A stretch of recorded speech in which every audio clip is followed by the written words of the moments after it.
ஐயோ, நாளைக்கு ஸ்கூல்ல ஊசி போடுறாங்களாமே. ஸ்கூலுக்கு போகலன்னு சொன்னாலும் கேட்க மாட்டாங்க. எதுக்கும் இந்த கட்டிலுக்கு அடியில இப்பவே ஒளிஞ்சிக்கலாம். அப்பதான் யாரும் என்ன கண்டுபிடிக்க மாட்டாங்க. டே அஜய், இப்படி கட்டிலுக்கு அடியில போயிட்டு வெளியவே வர மாட்டேங்கிற. நாளைக்கு ஸ்கூல்ல தடுப்பூசி போடுறதுக்கு எதுக்குடா இப்படி பயப்படுற? அஜய் வா, பயப்படாது. முடியாது தாத்தா, அந்த ஊசி முனைய பார்த்தாலே எனக்கு ரத்தம் உறைஞ்சு போகுது. எதுக்கு தேவையில்லாம உடம்புல ஓட்ட போடணும்? நான் வர மாட்டேன். அது உனக்காகத்தான் குழந்தை. ஆனாலும் பயமா இருக்கு தாத்தா.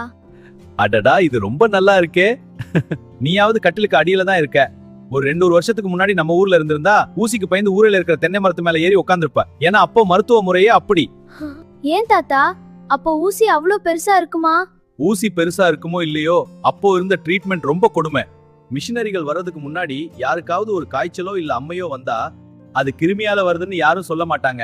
ஆஹா, இது சாமி குத்தம், பேயோட அட்டகாசம் தான் சொல்லுவாங்க. உடனே பேய் ஓட்டுறவனை கூப்பிட்டு வேப்பிலையால ஓங்கி அடிப்பாங்க. அதுலயும் சரியாகலனா நோய் வந்த இடத்துல பழுக்க காய்ச்சின இரும்பால சூடு போடுவாங்க. ஐயோ, இது மருத்துவமா இல்ல தண்டனையா? அது மட்டுமா, அப்போ சாதி வேறுபாடு மருத்துவத்திலையும் புகுந்து விளையாடுச்சுப்பா.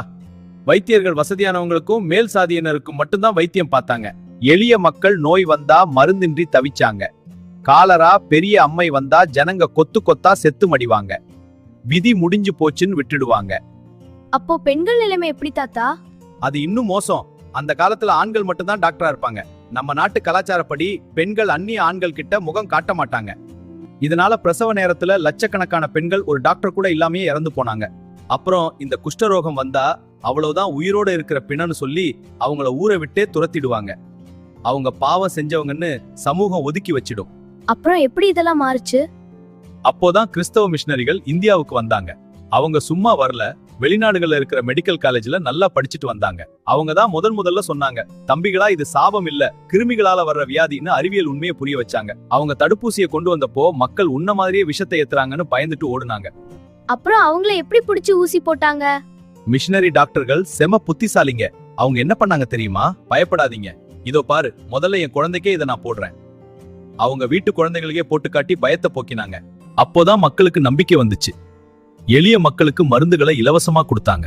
வாவ் தாத்தா, அந்த ஐடாஸ் கடர் அம்மா பத்தி கூட அந்த பேப்பர்ல படிச்சேனே, அந்த அம்மா கதை சொல்லுங்களேன். ஐடாஸ் கடர் அமெரிக்காவுல பிறந்து இந்தியாவுல வளர்ந்த ஒரு மிஷனரி பெண். ஆனா அவருக்கு ஆரம்பத்துல டாக்டர் ஆகணும்ன்ற எண்ணமே இல்ல.